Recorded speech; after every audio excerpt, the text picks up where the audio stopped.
其实我除了是歌手身份以外，我还是一个演员。不知道大家有没有印象，在2008年那时候有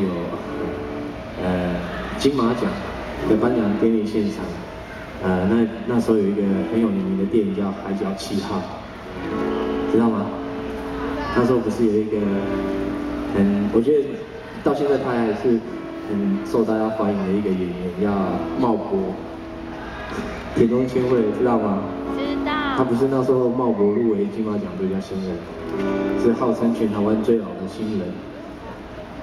然后可是入围之后，好像被一个莫名其妙的年轻人打败，结果茂博没有得奖，出乎大家的意外。有没有印象？打败茂博的那个年轻人就是我。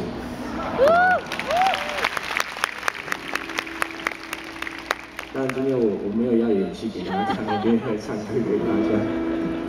好，然后刚刚说我是阿美族的，那我来带一首就是算是阿美族的一首很经典的民谣，在1996年亚特兰大奥运的主题曲里面就被全世界听到。这首歌叫《欢乐饮酒歌》，那我有请叶老师帮我第6首，谢谢。